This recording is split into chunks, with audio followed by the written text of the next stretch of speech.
Hello and welcome to RevSportz. This is me, Debasis, and with me is Atreyo, and Hi. we are right now in front of the Rajiv Gandhi International Stadium. We are just a few hours away from the all-important first test match of the series between India and England. Atreyo, first up, England going in with three spinners. Strange decision, strange call, do you think? I wouldn't say so, because if you remember the last time Australia played in India last year, they also went in with three spinners in the second and third matches. After they tried out two medium paces in the first match, they also went in with three spinners. I am a little surprised in the sense that their spinners are really inexperienced. I mean, other than Jack Leach, the one has played one test match and the other is going to make his debut over here. So they kind of preferred inexperience over horses for courses, that kind of a policy over here. Let's see. I mean, from the outset, I would say it's a little risky. Looks a little risky to me. Absolutely. Obviously, England going in with only one pacer in Mahmood. Obviously, he has the pace. But the England team had a full practice session today, and the noticeable thing from the practice session was Joe Root, as always the case is, spending the most time in the practice session, and he was seen practicing sweep shots, reverse sweeps, all sorts of sweeps in his armory. Award on Joe Root. How important will he be for England, given the fact that his record against India has been ominous? In India. In Also India, absolutely. And Joe Root made his debut in India, in fact. That was the last series that England won in India. He made his debut in Nagpur in the last test match. And he has always done well on Indian soil. If you remember the last time England came here, he's got a fantastic double hundred in the first test. So Joe Root is obviously going to be the key batter for England in this, not just in this test match, but also in this series. And I also think his bowling may also come in handy. Yes, He's a more than decent off spinner. And that is why I am a little surprised to see England going in with three specialist spinners and just one pacer. Yes, they can easily possibly can use Joe Root to be that third spinner. Possibly. But now let us shift our focus to India. Obviously, Indian team had an optional practice session with only three of them turning up. Ravindra Jadeja, Shubman Gill and Dhruv Jurel, who we are assuming that he definitely won't make it to the playing 11. Atreyo, your thoughts? Obviously, KL Rahul, it will be a very, very important batting position for him. See how quickly things change. KL Rahul's place in the Test 11 was in doubt, I mean, a few months ago. Now, suddenly, he has become your main middle order batter in the absence of Virat Kohli. So how things change, that's why they call it a funny game. Not without a reason they call it a funny game. And yes, coming back to Rahul, it's going to be a big series for him. And I think he has all the ability that it takes to succeed in this in the face of this kind of challenges.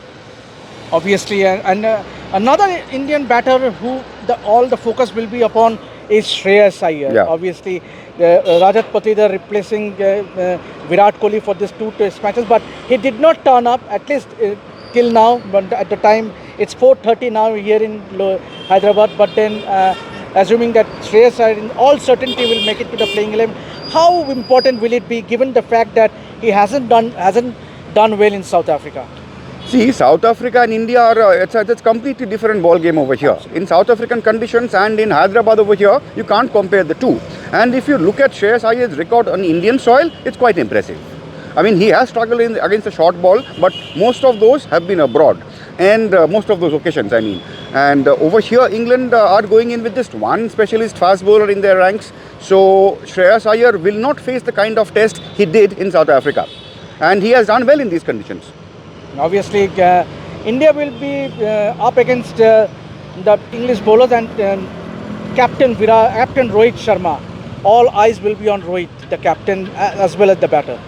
Well, whenever a test series happens in India, the focus is always on the captain, isn't it? And it's going to be no different now, because Rohit is one of your, he's not just the captain, he's one of your leading batters. And the way he has performed in test cricket over the last couple of years, actually last 3 years in fact. The previous England series also, on a difficult wicket in Chennai, he scored 160 odd. Last year also against Australia in Nagpur on a turning wicket, he scored 100. So Rohit Sharma is going to be a big player for India. He takes the attack to the other side. Obviously, now shifting a little from the test match, obviously, a lot of discussion, I would say, and a lot of newsprints have been rested on Shoaib Bashir, obviously the English bowler, Pakistan origin English bowler, who could not turn up for the first test match due to visa issues. A lot of British media, as always, has been doing a lot of chit chatting as to why, what we don't know what actually is the problem is.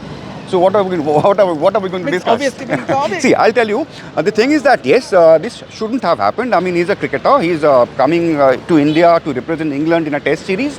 So his visa issues, if any, should have been sorted out. But I think authorities on both sides are trying to work on it. So it will be sorted out soon. Having said that, I don't think he would have been a massive factor in this Test series.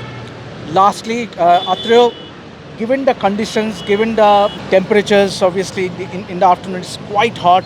How do you see the wicket playing? Obviously, the pitch looks. I have shared the images on the group, and it looks like a flat wicket with a lot of assistance to the slow bowlers. Yes, not without a reason has England named an 11 with 3 spinners. So, and India most likely India will also do the same.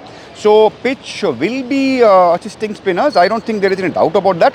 How much of spin, from when, that is going to be the thing to watch for me. Because if we go by evidence of the last Test series played in India against Australia last year, first 3 matches got over inside 3 days. Yeah, all three tests. So whether it's going to be that kind of a rapid turner or a slow turner where the ball starts turning from the second day or third day, that we have to see. Indications are it's going to be a big turning wicket. Win toss, bat first? Of course. Win toss, bat first is something which the great Englishman said. I mean, W.G. Grace said that if the wicket is if it's a good wicket, he chooses to bat. If it's a bad wicket, he chooses to bat. And so I think win toss, bat first is going to be the ploy in this series, not only in this match. So we all hope that Rohit Sharma wins that all-important toss and bat first and post a total. India, in fact, has the highest total on this wicket, almost 700 runs in 2017.